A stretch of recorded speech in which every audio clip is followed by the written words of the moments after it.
I was afraid to lose people. They thought they could be outside today.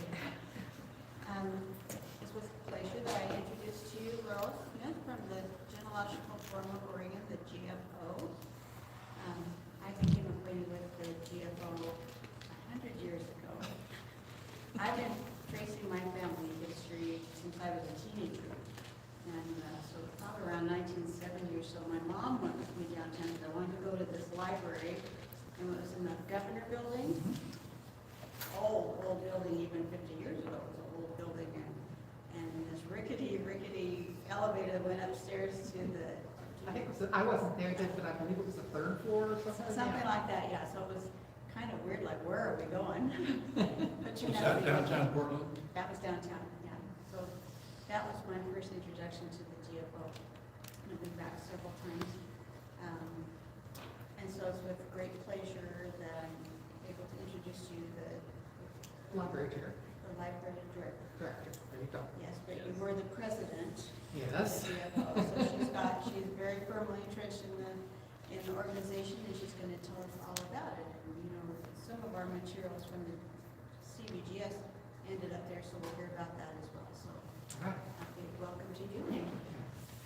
Well, first of all, I want to let you know that I generally conduct all of my presentations live and sort of in a classroom sort of thing. So format or style. So what I want to do is encourage you, if you've got a question about something I'm showing on the screen, stop me, tell me, ask me to repeat if you don't hear, ask me to show it again if it's unclear. I'm curious, just kind of a show of hands, how many people are doing genealogical research? Just about everybody, it looks like. Yes, okay. How many of you have been to the GFO at any point in time? How many of you don't even know what the heck the GFO is? Okay. This helps me. Well, I would like to tell you that I think the GFO stands on three things: resources, community, and education. I think that's really what we are all about. And we have a mission, which I will share with you here shortly, but I have a very short PowerPoint presentation I want to run through very quickly, because I want to take you to live sites. I want to take you to our website. I want to take you to our library catalog and tell you a little more of what's going on at the organization. But I just want you to have a feel for being at the GFO, what it means. So, the GFO, and hopefully, if my computer wants to play nice, we will get going here. No, it doesn't want to. There we go. Okay, we were founded in 1946 by three women who were in the DAR. And the map that you're seeing isn't important right now, other than to point out that we have been at many locations throughout our time. Here and over here and down here, and now we're down here. And so lots of moves in our past, and one of the things we're looking for at this point is to try to find a new permanent home, a place that we own. The last place we were in prior to where we are now, we got kicked out because TriMet wanted to put the orange line in. I mean, good grief, give me a break. So we had to move, but the nice thing was TriMet did help pay for our move, because moving a library with thousands and thousands of books and microfilms and resources is very expensive. So TriMet helped us, they helped us relocate, and we are now in the Ford building on the corner of Southeast 11th and Division. And we have been there since 2011. We have a lease there that we have options on a lease there. We may stay there until 2036 if we choose to do so. But the rent goes up $1,200 a year every year.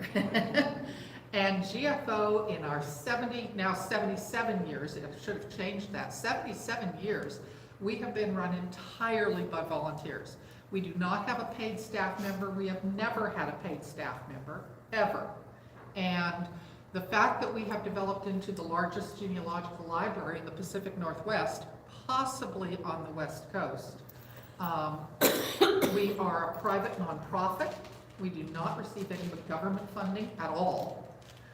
This is where our money comes from. We have memberships, donations, we sell surplus books and publications, We have a visitor fee for folks who want to come and see us just one day. It's $8 for a day of research time. We charge research fees and lookup fees to non-members for things that we have in our collection. And we do occasionally have fundraising events like seminars where we charge a fee to attend. But much of what we offer is free. Okay, question. Yes. About how many members do you have and what are the benefits of membership? I'll cover the benefits of membership as we go along. And we have over 1,000 members. We have more than 100 active volunteers who participate in a variety of different ways. And thank goodness. So, all right. So, again, we are the largest genealogical research library. There are larger public facilities that are general libraries that have materials that are genealogical. But for genealogy research, we are a regional center for research. This is what our building looks like. We are located in this building. As I mentioned, it's on the corner of 11th and Southeast Division. We are in the basement of this building. And as I said, we've been there since 2011. The bus routes have changed a bit. Yes? What's your annual budget? What does it cost? To run the GFO? Yeah. About $200,000 a year. And you get that much in donations every year? We get a lot in donations. We have an endowment fund that provides some support. What's the size of your endowment fund? I don't recall at this moment in time. Ballpark. Ballpark, $300,000? And that is, you don't touch the corpus, Correct. Yes. So our mission is to inspire and empower every person to discover and engage with their family history. And as I said, we stand on three things to do that: resources, education, and community. We have a variety of different resources, and we are not limited to the Pacific Northwest. Our resources are for all over the U.S. and the world. We have a wonderful German collection. We are probably a little shy on the Germans from Russia, Volga Germans, but I'll show you what we have when I show you our library catalog. I was snapping pictures of the books you have over here thinking, these would be interesting things to add to our collection. So we have city directories, an odd assortment from all over the country, and a lot for here in Portland. We don't have a complete set, but a nearly complete set. We have an award-winning website I'll show you. We have an online library catalog that details our more than 58,000 holdings that we have in our library. You can search the catalog from home. And this is what it looks like when you arrive in the basement. We have a variety of books out here that you can see next to the doors. They're $2 books, they're surplus, we sell them for $2. A lot of people are really very, very honest, and I think that's wonderful. We'll come in some mornings and open the door and there'll be $2 shoved under the door, which is great. We have some slightly more expensive books inside for sale, but this is what the doors look like as you enter. Right now we're open 5 days a week. And on the website, it is the best way to know our days and hours, and I'll show you that when we get there. I don't know if this is going to play or not, but I'm going to give it a try. This is a whirlwind tour of our library, just to give you an idea of the scope. Let's see if it plays. There we go. What's the square footage of your space? That is a race. It is. We have about 6,000 square feet there. And what do you pay for rent every month, every year? It is almost up to $3,000 a month. And it increases $1,200 every year? Every year. So next year it's $4,200 a month? It will, no, because it goes up $1,200 a year, $100 a month. Oh, okay. Yes. Okay. So that was a whirlwind tour of our library. Okay. No, don't play it again. We have a research room with computers people can use. We have a printer, a photocopier, a flatbed scanner, and we have a view scanner for looking at microfilms. So that microfilms and microfiche, where you can download the images you're looking at onto a flash drive to take with you. or you can print them. All of our computers have attachments so you can download documents and plug them in. The databases that you see at the bottom are websites. We are a Family Search affiliate.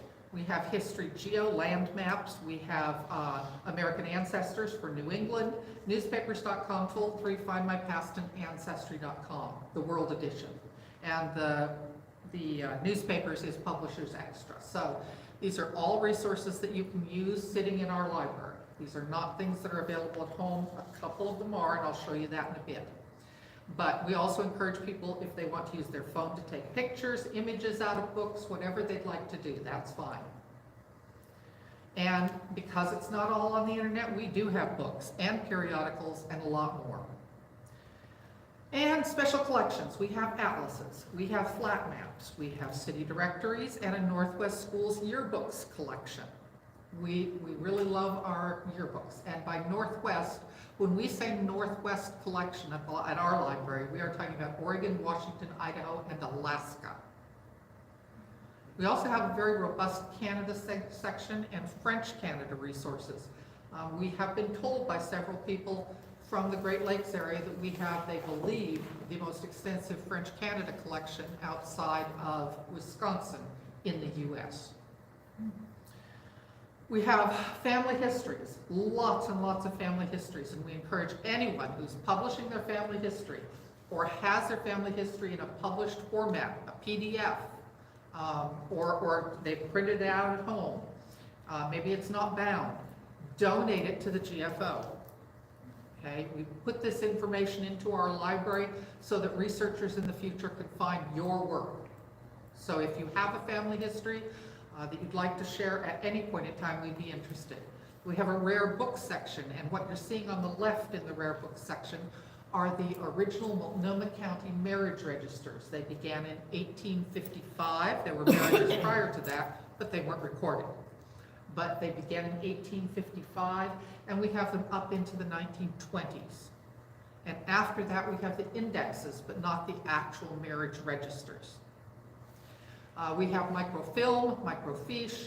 We even have cassettes of presentations, seminar presentations. And I know everybody is saying cassettes, really? Well, that's what they were on. And we have a cassette player and a headset people can borrow when they're in the library.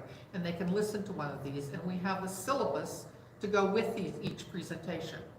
So someone can look at a syllabus from a presentation and listen to the presentation and get information all at the same time as if they were there. It's just not in person.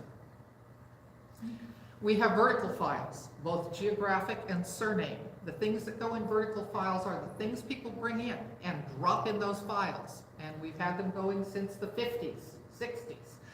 People find a clipping on their family, they may bring it in and shove it in a file. Someone has loose papers, or they just have a little pedigree chart they wanted to bring in and drop it in the file.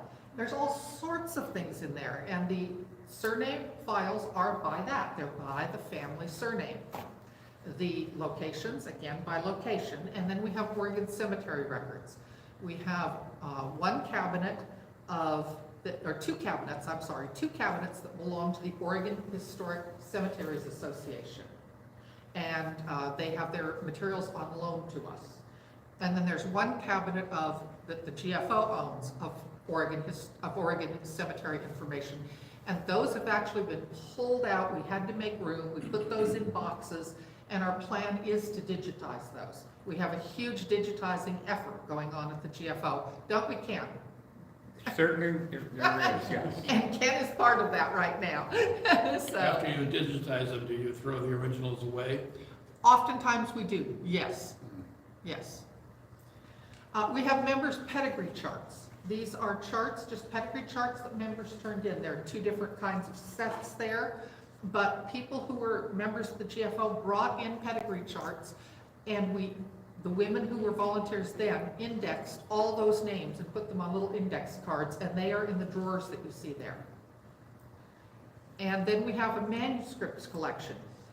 What happens to your manuscripts, or what happens to your collection of research materials when you can't do research anymore, or worse, when you die? What's going to happen to it? Well, people donate their research to us.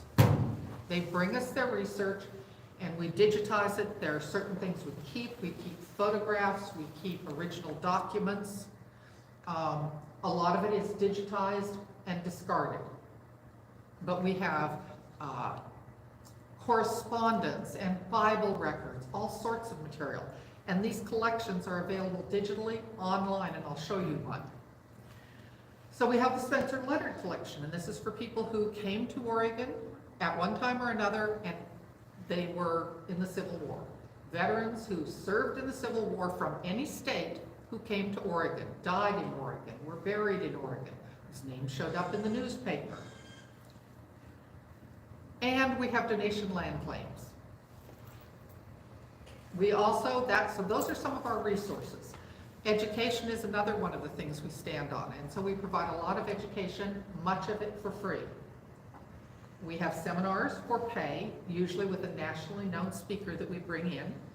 We have classes and an annual open house, which is usually 9 or 10 days of classes that are free to attend. And we have free Gen Talks. There's one going on in 10 minutes at the GFO. And they're all of these are done online. And the Gen Talks are just genealogical topics, again, usually with a nationally known speaker. They're free, and you can just tune in and listen and learn. And we do these about 8 or 9 times a year, always on the 3rd Saturday, right when you're meeting. But if you can't get a speaker, you can think if it's an interesting topic, you could always tune in and share it here with the group. All right, we have 15 special interest groups. We do not have a Germans from Russia group. We don't have a Volga German group, but we do have a German group. And Taya Cobb runs that group, and it's very well attended. We have a quarterly and a newsletter that come out, and we have our evening e-news that comes out every Thursday evening. All of our publications, our quarterly, our newsletter, and our e-news are free to anyone who wants them. You don't have to be a member. We're on Facebook. We like people to follow us on Facebook if they're interested in the classes and things that we do, because they won't miss something if they follow us and they see what's happening. And community. And I am going to call on someone else to talk about this for just a second, because the value in community cannot be understated. Talking to someone else who does genealogy, being able to bounce your ideas off of someone else. Ken, what happened to you? So this last Thursday, I was in there and I was doing some research on a relative, and I've been working on it for 2 years, on and off. And I had all these little pieces, but nothing really fit together. And so I was asking to see a book, and then they said, well, what are you really looking for? And so it was suggested I do something totally different. And in 15 minutes, he had on the screen this piece of information I had no idea, and with that piece of information, everything just fell into place. So that brick wall is just absolutely gone. And that's the value of community. When you're doing research, that's the value of community, because you may do everything you can think to do, and somebody comes at it from a different angle that never even occurred to you. It's also really wonderful to talk to people about your genealogy and not have them go, And I gotta say one additional thing. Yes. The people there, because I go on different days and there's different volunteers, they are the nicest people ever. All of them. thank you, Ken. They are. So it is about the people. It's about those people, because that's what makes it fun. So all that, I want to take you to show you some stuff that's live. Enough of this silly old PowerPoint stuff. All right. Everything starts at our website. It's really easy. It's gfo.org. I mean, if you can remember the name, gfo.org, not .com, but .org. And this is our website and what it looks like. So when you begin on our website, one of the things you could do is use the search box that's up here in the upper left corner. And you can put in a surname, you can put in a location, a topic, and see what comes up. Now, just recently, not that long ago, we received some materials back that had been at Concordia that went down to Salt Lake City, and we received back about 20 boxes. And just this morning, I was trying to figure out which newsletter that was in, so I searched for Fritz Jungling, because he was the person at the Family History Library. And I found Fritz Jungling on our website on 20 different pages. So it's a way to search. You could put something in. In this case, I put in Fritz Jungling in quotes. So you can search this to see if there's anything on our website about any of your family or anyone you're researching. If you should ever wish to join the GFO, there's a link to membership right here at the top of the page. And membership right now is $50 per person, for a person for 1 year. It's going up July 1st to $51. Because of that rent increase, $1,200 a year, and because we have about 1,000 members, we bump our dues $1 per member per year. And That what way is- we can try to keep pace. What are your dues now? They are $50 right now, and they'll be going up to $51. So can I ask you a question Yes. about the materials you received from Utah? Yes, The boxes that you received, were they boxes of stuff that they had digitized and were discarding? no, they were things that duplicated things they already had in their library. Uh-huh. Do they discard things once they digitize them? No, what they do is with their books, when they remove them from their shelves, is they cut them from their spines, they digitize them, and then they take that physical item and they store it in their stone mountain vault, as I understand So it. the originals are stored in the mountain? Yes, yes, yes. So that's better than us discarding them. Right. But our problem is space, and we don't have a wonderful vault, and we certainly don't have their income. So we have a real challenge trying to keep afloat with things sometimes. So the GFO website, it does have these little scrolling pictures, which some people Question like. over here. Question? Talking about keeping afloat, do you have any problems with rain or anything being in a basement? We have not, no. The worst problem we have had in our basement was when we forgot to change a filter on our HVAC unit, and it froze up, and then we got a puddle on the floor. But it never got into any of our materials. It was just a little puddle on the floor. Oh, and there was one time that a pipe had some evapotranspiration. It was condensation on it, and it was dripping, and we now have it wrapped and protected. So there have been a few little things like that, but other than that, no, it's been very good. Who owns that building? Who do you pay rent to? We pay rent to a man named Michael Tevis, Tevis. Is he the owner of the building or representative? He is the owner of the building. It is managed by NAI Elliott. Is he local? No, California. And he's bought up many, many buildings in the area. Okay. Yes. So, all right, so on our website, the things that may really be, I would put the things that are most important to me when I'm looking at a new website and I'm doing research is what resources do you have? And so what we have under resources is our library, for one thing. Our library is our greatest resource. It's a gem. It's just wonderful. And if you want to see what we have, I'm going to take you to the library catalog, and there's a link up here for the library catalog. I'm going to mention right now that if you are at home and your screen is narrow, you won't see these links in the same location, but they're all there. Resources, the research library is right here. The library catalog is right here.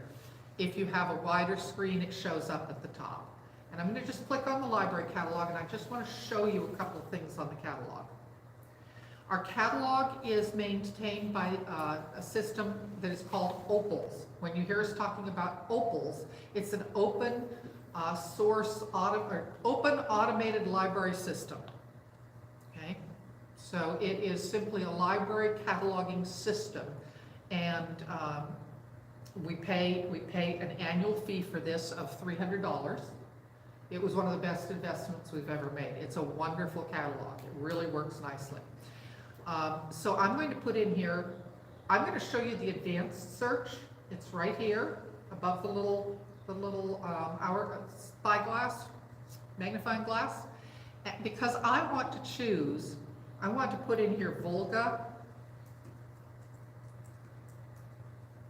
German, and I want to say or, and I'm going to say Germans from Russia. You're using quotations on that? I am, because I don't want to see every book that mentions German. I don't want to see every, so I use quotes to make it exact. But, and I'm changing both of these not to author, they're both just searching the catalog anywhere, and I want either one of these. So if I hit search,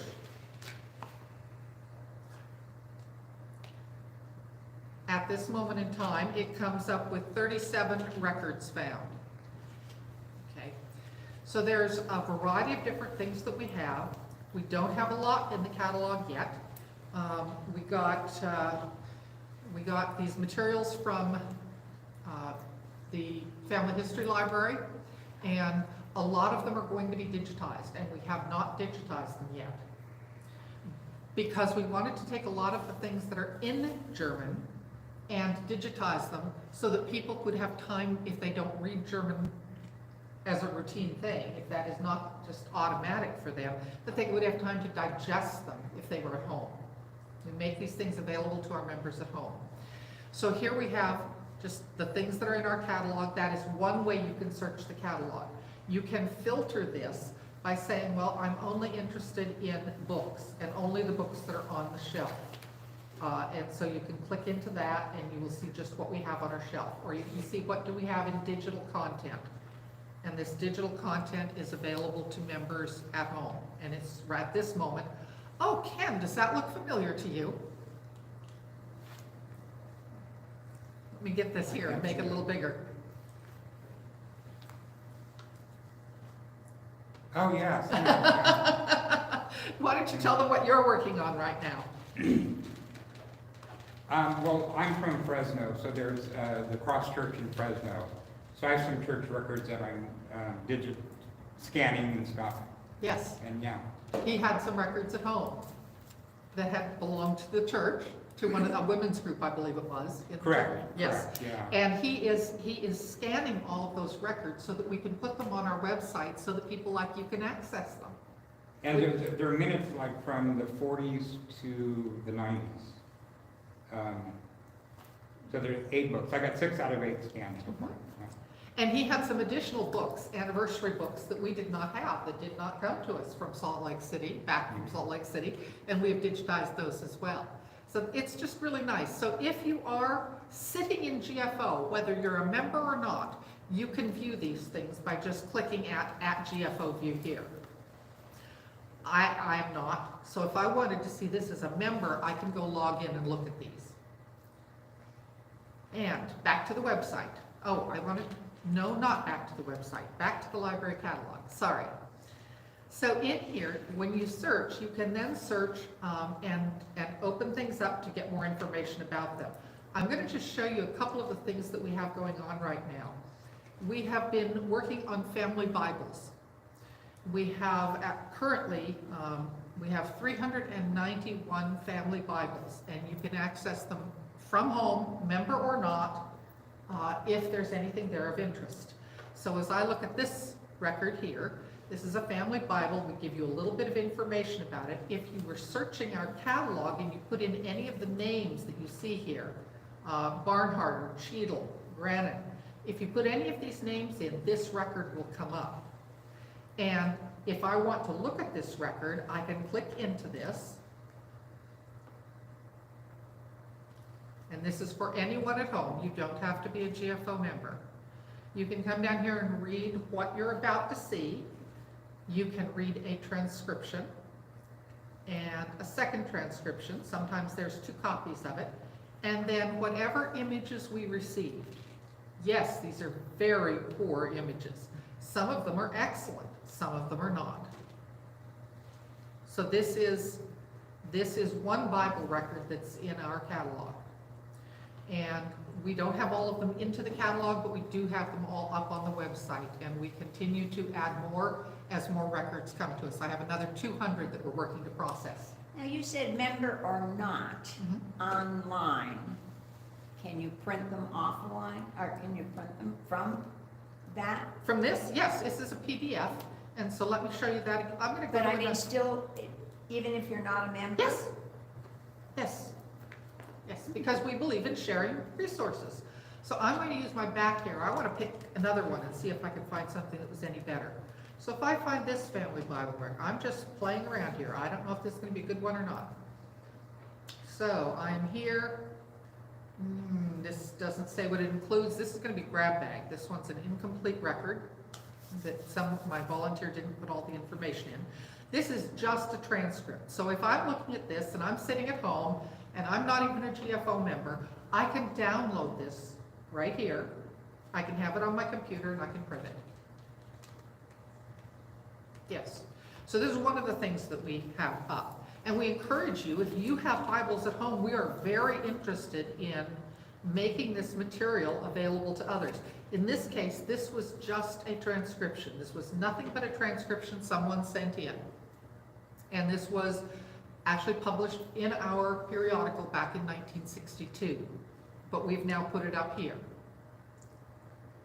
There are other things in the catalog like this. We have vertical files. If I was to look for a vertical file for, I'm going to just put VF and see what comes up. We use icons that help to know what it is you're looking at. So all of these are vertical files for particular families. And when I click into this, again, at home, anyone can do this. Here's a vertical file for this particular surname. It tells you what's in here. And then there are the images that we have of whatever it is that is in this particular record. And we have some records like there's one Abbott collection that's just loaded with vital records documents, copies of vital records documents. And so these are just small things that have ended up in vertical files. And we have thousands of vertical files that we have not had time to scan.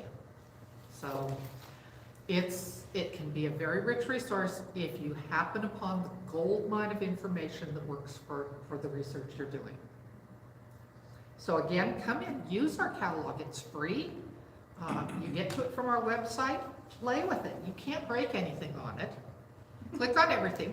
You'll see it has a login up here. This is for library staff. This is not for patrons using the catalog. So you don't have to log in. You just come here and use it and see what's there. If you are thinking about a trip in, and I'm going to just click back a few times here. All right. So if I were looking and I found certain books that I was interested in looking at, I'm going to just put in German just to give you an example of something. So let's say you wanted to plan a trip to the library and you had looked at the catalog, you found some things that looked particularly interesting. Maybe you wanted to look at this particular item. Just check the little box. And maybe you found another one down here that this is what looked like something you were interested in. But when you do that, you get this little shopping cart up here that has a number on it now. And as I do that, I can view my bibliography. And you can print this, you can send it to your phone, you can email it to yourself, and that way when you come to the GFO, you have a list of what you want to look at already. You're not spending your time looking at the catalog while your parking time is getting used up. Or you just be prepared, come in. In fact, you can hand the sheet to the person on duty and say, where do I find these? This is what I want. This is what I'm here to see today. And boy, do they like that, because usually people come in and say, hi, I've been watching that TV show and I came in to get my genealogy. Yeah. We've seen that. It has happened. It has happened. Yes, I was there that day. Yes, it doesn't quite work that way in real life. So I'm going back to our website, but do play with our catalog to see what we have that may help you with your research. So here we are. Under resources, we have our indexes. Now, in theory, everything in the index is going to come up if you search for it up here. But the benefit in looking at an index, physically browsing in an index, is that if a name is misspelled in the index, maybe the original document wasn't spelled correctly, maybe the person transcribing the document couldn't read that handwriting, and so it's just wrong, but it's kind of in the vicinity of where it should be. So if you look at the index itself, you might spot a name there that is the name you're looking for. So we always recommend look at the indexes. And here we have all indexes. And you can just kind of go through these to see what we have. You see here we have Nantucket, Massachusetts, not Oregon. This is very heavily Oregon in this case. Here are all the Bible records that we have up, the 391 that are up right now. And then we have biographical records, we have Oregon donation land claims, marriages, early settlers things, Grand Army of the Republic, and so on. Down here we have Kalamazoo, Michigan. We've got Multnomah County marriages. They're indexed on here, the ones we've been able to index. We still have a few books that are not indexed yet. We have some poor farm records and so on. Probate indexes. Do you interface with the LDS No, research base? no. We are an affiliate library, so you can see images from their website that you can't see at home if you're physically within our library. I consider Fritz, who is with the Family History Library, to be a close acquaintance. You know, it's not like we're buddies. Fritz Jungling, he's in charge of the international floor at Family History Library. And, you know, and we work together on things. We do have speakers come who are involved with the church, but we're not affiliated with the church in any way. Do you have any information regarding the status of their digitizing the materials they secured from Concordia? I'm sorry, I missed the last part of that. Did Their you- status of you- digitizing? The status of... Oh, on your materials? Yes. I do not know, but I could certainly ask Fritz and see what he has to say. Because Yeah. they promised, it's my understanding that their intention was to digitize those materials and make them available to the public. Okay. So it'd be interesting to know the status of that project. I can certainly see what I can find out, and I can send information back with Carol. Good. So these are our indexes, and I encourage you, you might just take a look. This one is very heavily Oregon. So if you had family here, you may find information here about your family. I'm going back to the top because I want to go back to resources. So those are our indexes. Our digital archive, these are the things that we're putting up free for anyone to look at. These are the public pages of our website. So here in the digital archive, we have Bibles. I've shown you a Bible, but the way the Bibles look here on the website, as you open this up, is you will see a spreadsheet. And just open the spreadsheet and you can search. I don't know how many of you know this, and if you do and I'm telling you something you already know, I apologize. But when you open a spreadsheet like this, one of the easiest things to do if you're searching for something is to use the control or command key on your computer and the letter F. Okay, are all of you familiar with that, or is that something? Okay, so if I hold down my control key and I touch the letter F and then I release them both, I want you to look in the upper right corner of my web page. You see the little box that just popped up there? This little box up here? And I could put in something like Smith. And each time I hit enter, it is going to go to another instance of Smith in this document. You'll see now it's right down here. And if I hit enter again, it's taking me to another instance of Smith. So you can search for names in here by using Control F, right? You don't have to read through the whole thing. And the beauty in knowing this is because every time we update this, the search doesn't find it right away again. Even when we have it recrawl the page, the search box doesn't find it again right away. So it takes sometimes a day or two. So you might miss something by not actually opening it up and using Control F. Okay, Takes time for Google to recrawl a page, and it takes the search engine we use on our website time to gather this information and get it so that it's searchable. So I recommend open this up, do a search for names, see what you can find.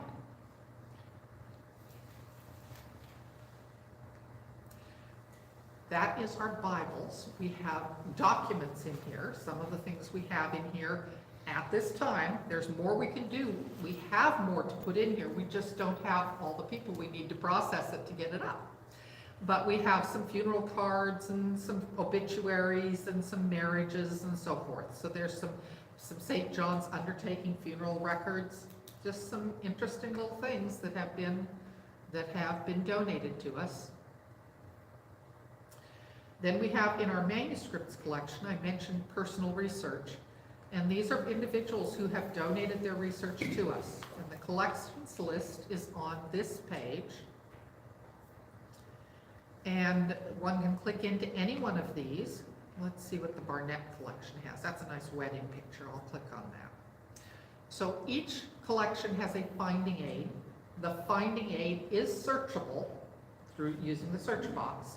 But if you look at a finding aid, and there is something on here of interest, you're going to come down here to the finding aid. So let's say you have found something in here that you really want to take a look at. You found a surname or something, and this is of interest. You want to go look at this.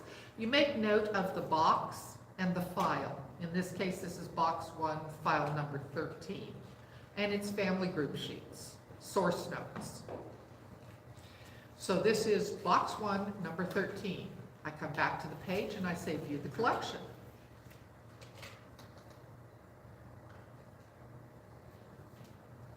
Box 1.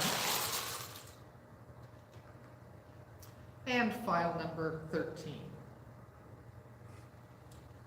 Just below my screen here.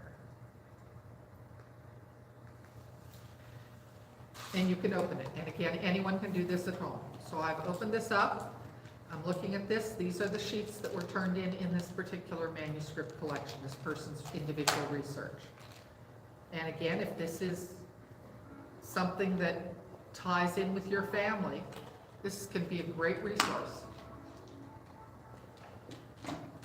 Every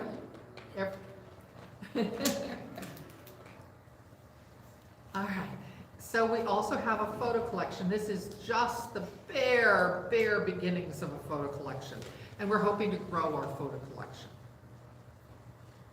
We have photos we haven't added yet. We're looking for things like lumbering photos, old Oregon lumbering photos, historic postcards that are out of copyright that we can put up historic sites. We want to put up things like schools. We have a lot of school collections, where the whole class is out on the stairs of the school. So there's a lot of that we want to put up as we can. And then our vertical files. Do you discard school albums from high schools and colleges if you have more than one? I'm sorry, we don't accept them usually, or if someone says, well, I don't want them, then we take them. Now, then I offer them to a society, it's called the Mid-Continent Public Library. They are trying to acquire all the school yearbooks that they possibly can. Again, they just want one copy. Family History Library wants one copy. And so the duplicates are discarded. But what we do with yearbooks, usually people say, well, this yearbook is pristine, it has no writing in it. No, we want the one with the writing. We want the one with all that writing in there, with all those messages from different people. It makes it so much more meaningful. But what if you get a series of them all with different writings in them? We have to pick one. Really? We have to pick one. And then we offer them to, and I'll put them out. I'll put them out to librarians all over. Yes, Karen? So the yearbooks is interesting to me too. So we can tell from the website whether you have Washington High School 1938. Yes. And in fact, let me just show you. We are in the process of recataloging a lot of these, but I think that, actually, no, I think they are done. So I'm going to put Washington. I can't type worth the darn.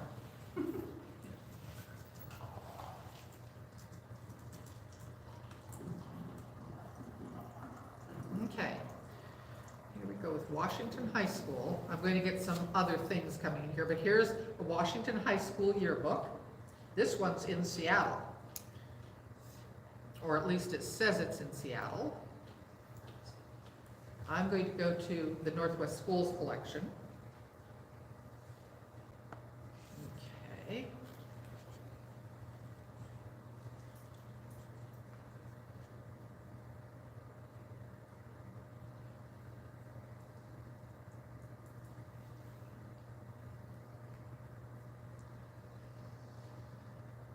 And this gives you a list right here of exactly what we have. You know, that discarding original materials thing is a real deal breaker as far as funding sources. Because if you go through the Oregon, you get this little document that the state of Oregon publishes of all the charitable entities. Mhm. If you think you've got a unit that would be a sort of funding, if you really dig into it, one of the bylaws they have is they do not consider applications from anyone who has a history of destroying original materials. Do you know that? I did not know. That's a real deal breaker.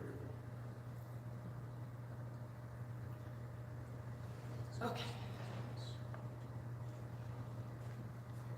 So, moving back to here. Additional things that we have here in member space, and member space is where it is for members. Now we're talking about, and we have consulted several attorneys. I'm not a lawyer, so I'm not going to get into legalities, but they told us that our member space is an extension of our library walls. And so we have material in there that is still in copyright. And this particular material cannot be printed. Okay. And that's because it's in copyright. Doesn't belong to us. We have a copy in our library, but it doesn't belong to us. And we make it available through fair use for researchers. What's the rule for public domain? I think now it's 1926. 1926 and earlier is public domain.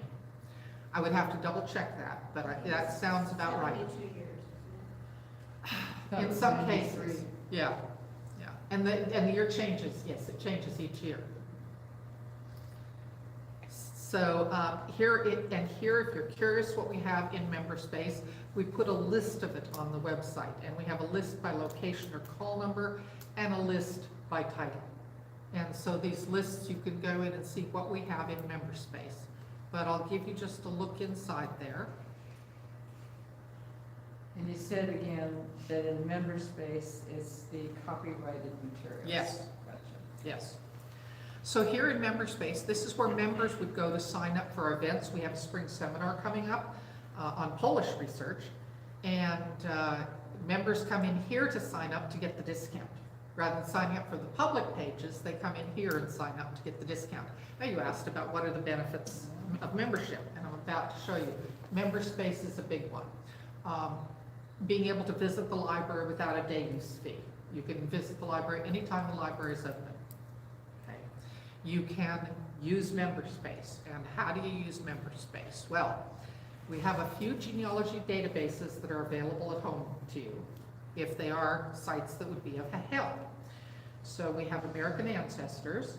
This one, we know we have it through the end of this calendar year. We do not know if we'll be able to have it continuing in January, but we have it at least through December. What's the question? I mean, why wouldn't you continue it? Because they may take that away. We had Ancestry here in our member space, but Ancestry closed that down. We could only offer it in the library. The person has to physically be in our library to use our Ancestry subscription. And they took it away from all of the libraries when they took it away from us. It wasn't just us. It's not available at home anywhere that I'm aware of. But American Ancestors has a lot of materials that are not just New England. And so it's a good site to explore, and our members can do that from home. Full 3 military records primarily, but others as well. Heritage Quest, which is a little bit like Ancestry Light, It's also really good for city directories, and they have some other collections. And History Geo, which is about first map landholders here in the US. So it's kind of a neat little site, and they also have some antique maps or vintage maps in there. But these are the websites that we are able to offer through our website for people to use at home. We have our digital collections. We have journals and ebooks and some indexes and images that are not available on the public pages. And when we go into digital journals, these all work the same.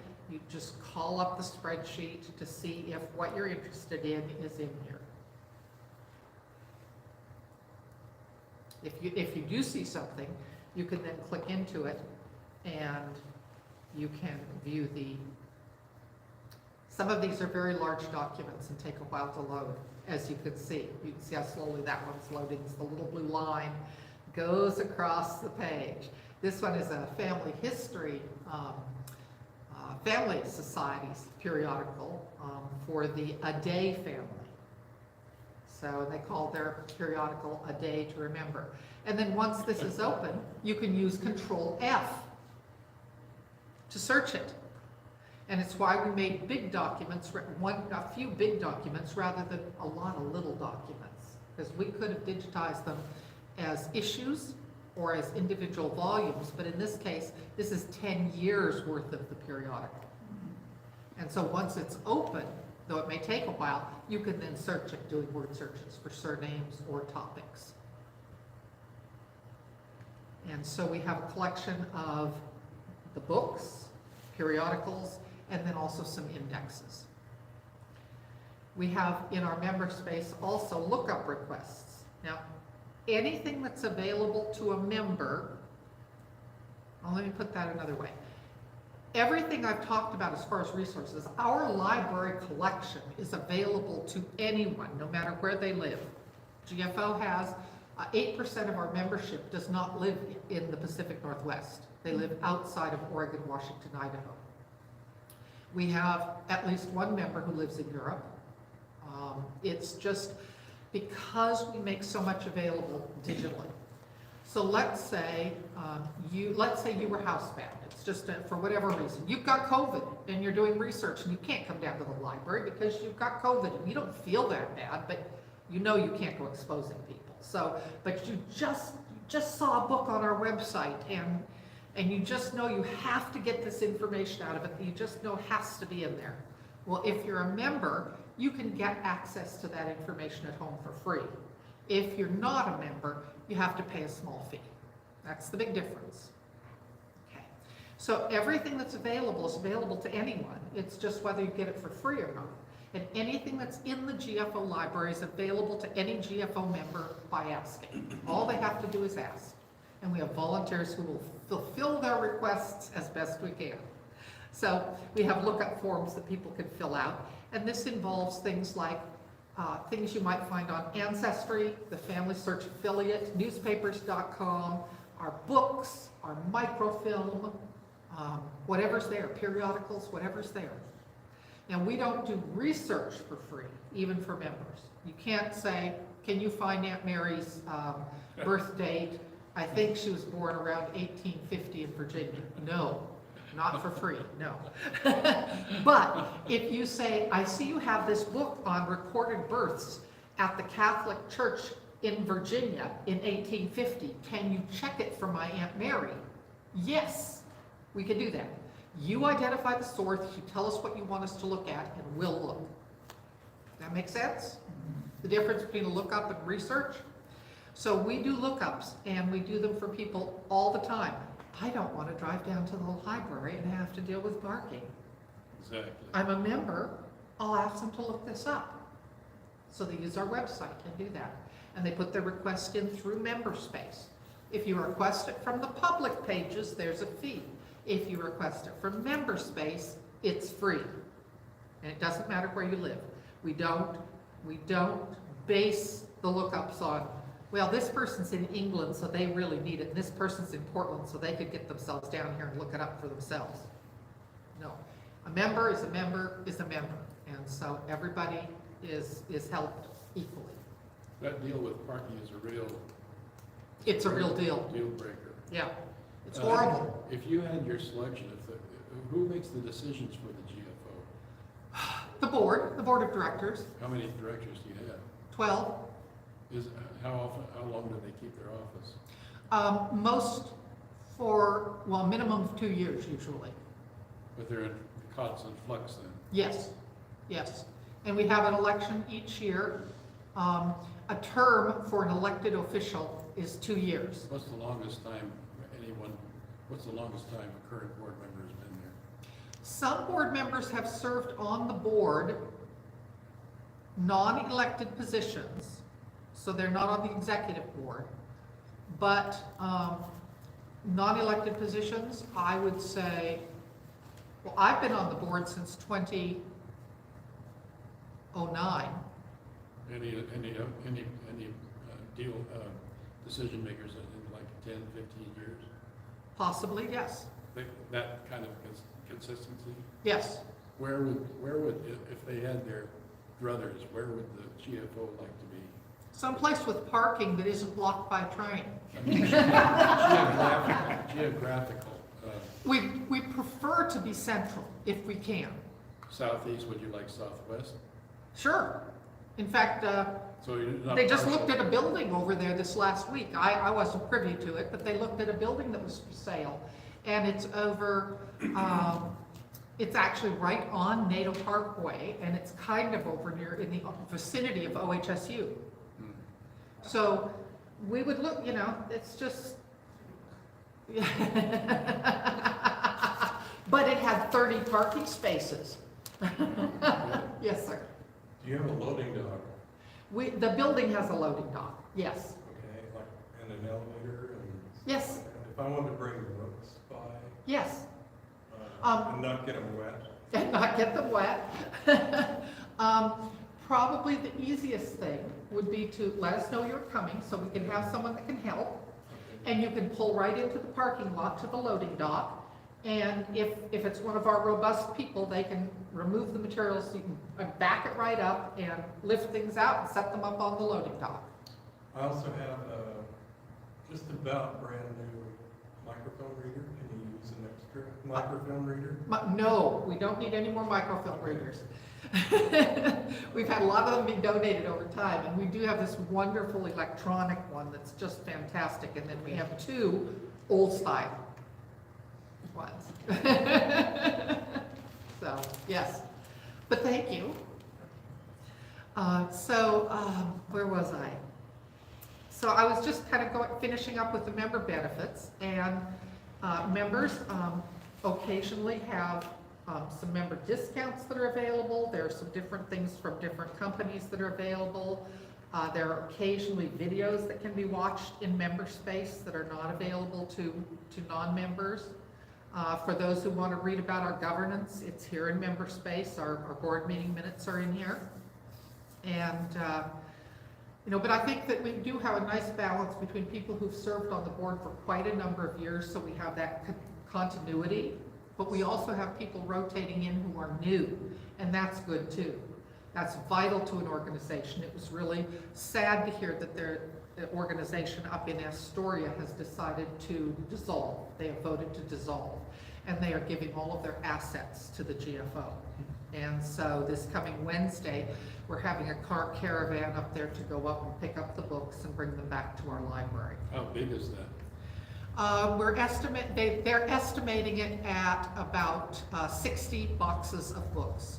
60? 60, yes, yes. So, and I would guess that maybe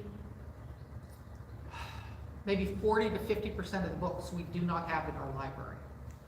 So a good friend of mine has been the recipient of an awful lot of old German books. They were kind of the go-to friend for many of our old Germans. These are all Germans from Russia that had German books in the German language, old printing, many of them from the 1800s, boxes of them. And they are interested in their current generation is not so interested in keeping them, so they're casting about looking for places. Do you know a place that would not destroy them and would keep them there for their historical value? It depends on the nature of the books, but. Most of them, a lot of them are religious. Okay. No, I don't.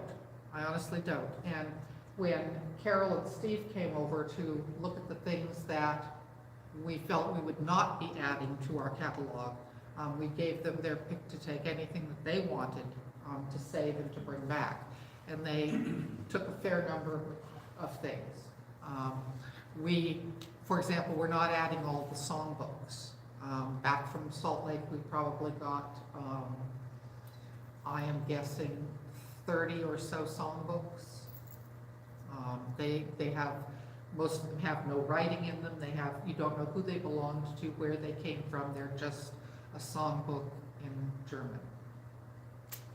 Yes? Do you deal with cemeteries? With cemeteries? Yes, we do.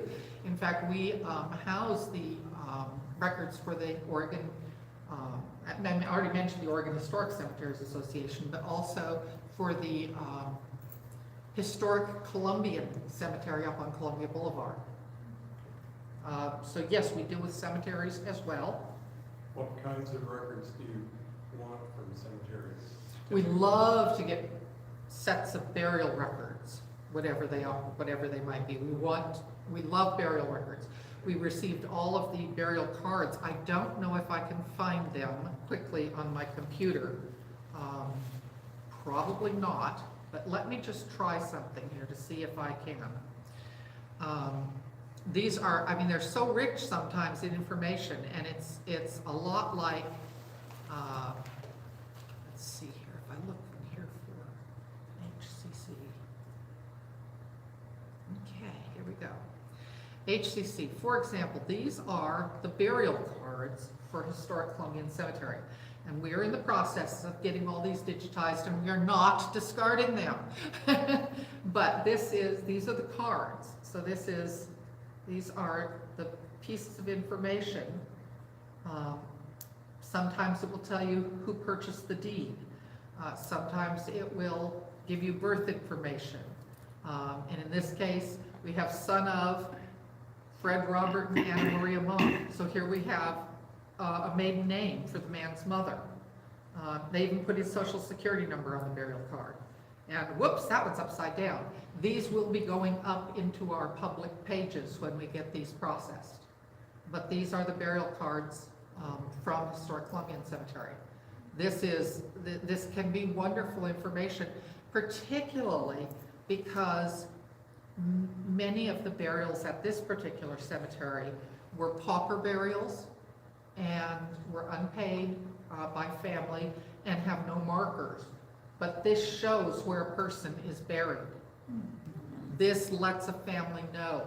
And there's one man we worked with fairly extensively. He was looking for the burial site of a baby that died. He wanted more information about her, and he wanted to know where she was. She would have been his older sister. And it was an unmarked space. And he spent a lot of time with us going through these records, pulling out information and so forth, and trying to get dates, actual dates, not just guessing at dates and so forth, pin it down. And he actually went to getting people with the ground penetrating radar out there to try to find exactly where that burial marker was for this little baby girl, because he wanted to put a marker there. Beautiful story. Isn't that great? Yeah. So, and we get to hear some of these wonderful stories. Yes. Do you have a lot of records from Rose City Cemetery? Because we've got a lot of people buried. They all do. Well, I don't know. So if I don't know, what am I going to do? Well, I think I'll go to the catalog to see if I have anything for that. Is that, and I don't believe it is, but pardon my ignorance, is that one of the metro cemeteries now or not? Do you know? It is not. I don't think so.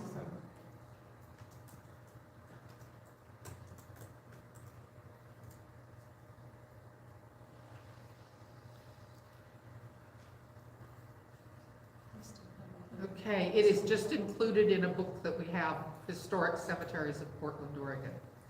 So we don't have a lot of information on that. There may be things in our vertical files that I'm unaware of. And again, we would have 2 vertical files for that cemetery, one in the Oregon Historic Cemeteries Association files and one in the GFO files. Still making all the records and little index cards and a little index box At the at cemetery. the cemetery.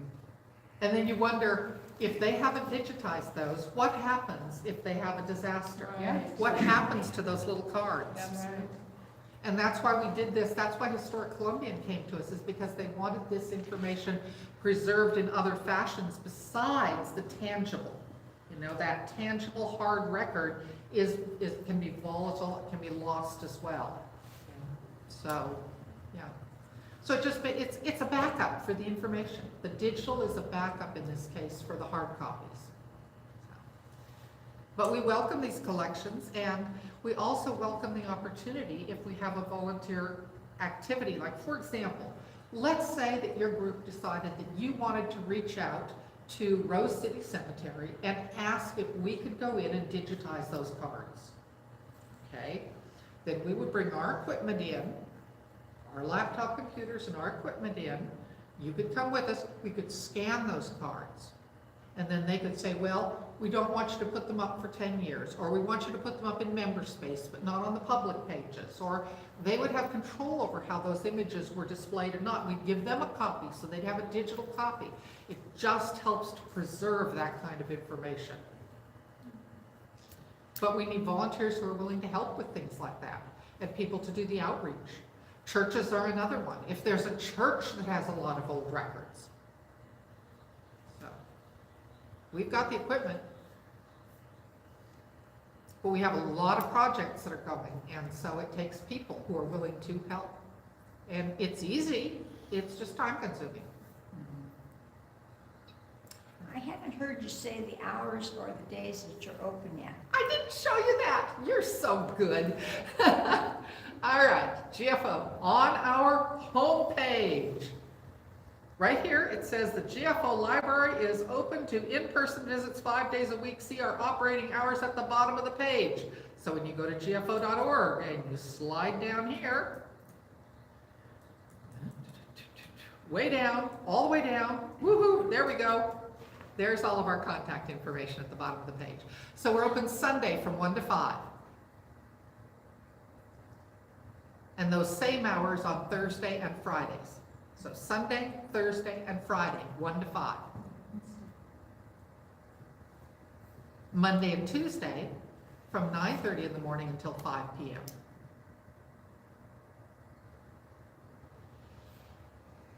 Monday, Wednesday, and, Right? Not Wednesday. Sunday, Thursday, and Friday, 1 to 5. Monday and Tuesday, 9:30 to 5. Those would be the days to go because parking would most likely be available on the street. You go like at 8 o'clock and wait until you. I always go early and because of my little problem that I have. I am able to park. I park in a 4-hour spot. I put up my disabled parking tag, and I'm able to park all day until it becomes a towaway zone. And you don't want to be there when it becomes a towaway zone. Now, it's not, it hasn't, I don't want to give you any false hopes, so just take this with a grain of salt. It hasn't been as bad lately as it used to be, but pre-COVID, you could come out at 5 minutes to 4 in the afternoon, becomes towaway at 4 o'clock, and there would be tow trucks waiting at the end in the no parking area for it to be 4 o'clock. Oh. Right, Just waiting. it's a true statement. well, It's true.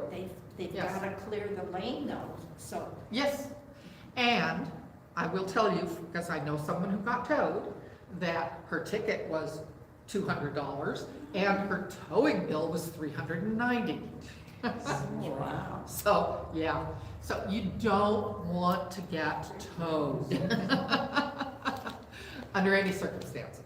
So, but there's also a lot in back. It's a pay lot. You have to have an app on your phone to use it, and you have to do this and that. pain in the neck. But there is a pay lot adjoining the building.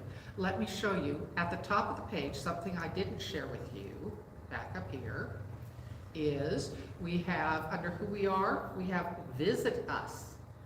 Okay, our location and hours, visitor information. I'm gonna click on the location and hours first. Come on, don't be squirrely. All right, here are the hours again. And then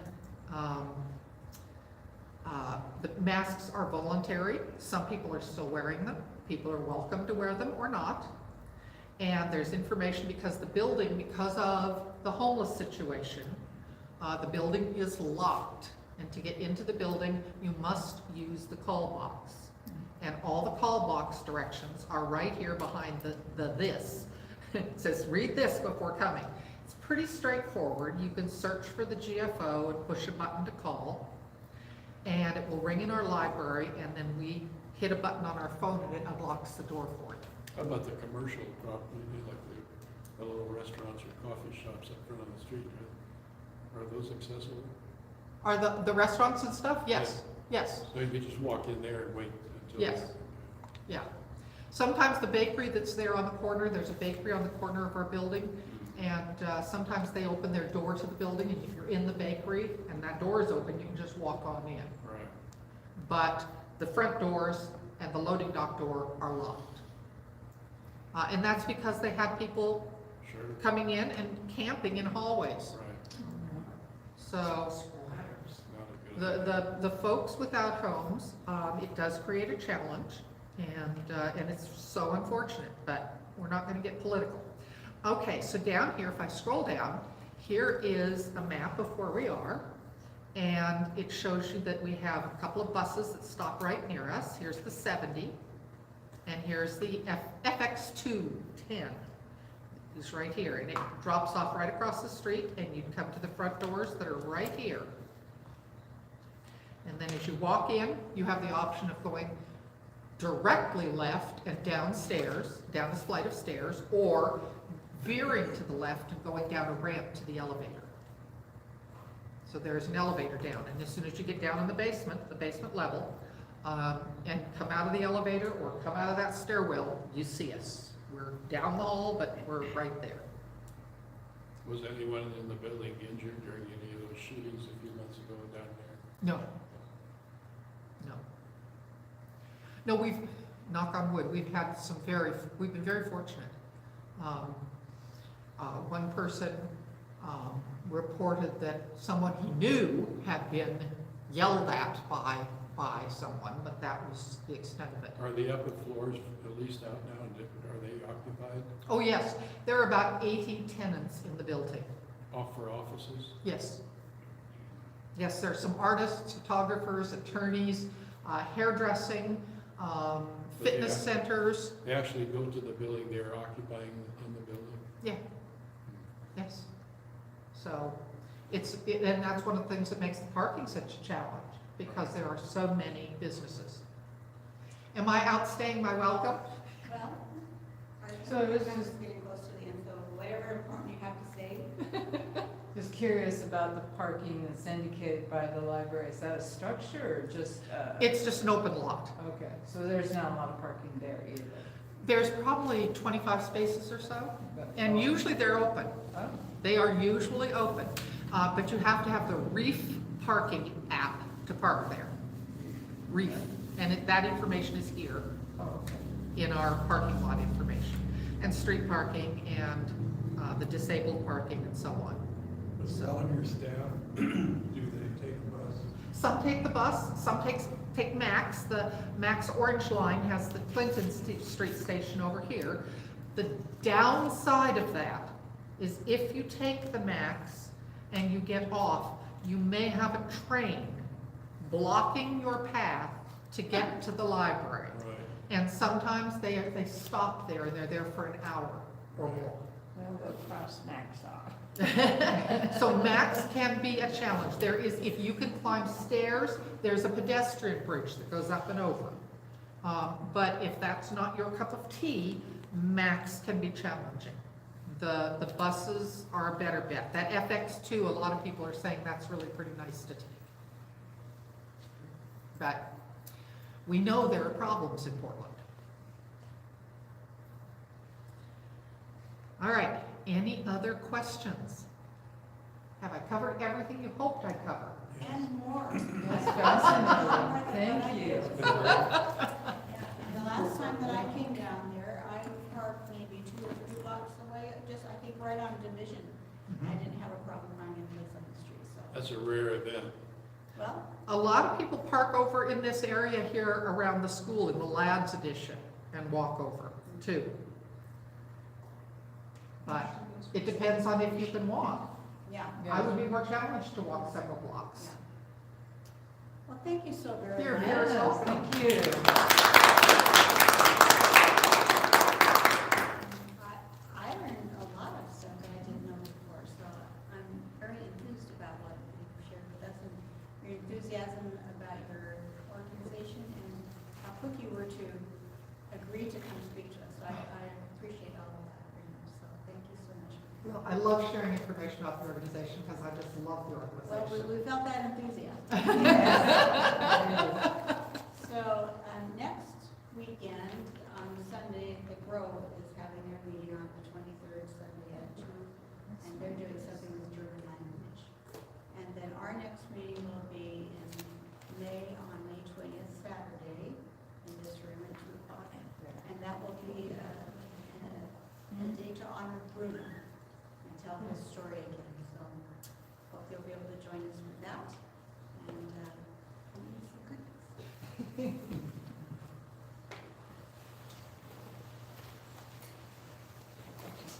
Do you have a card or contact information? But I can certainly write my information down.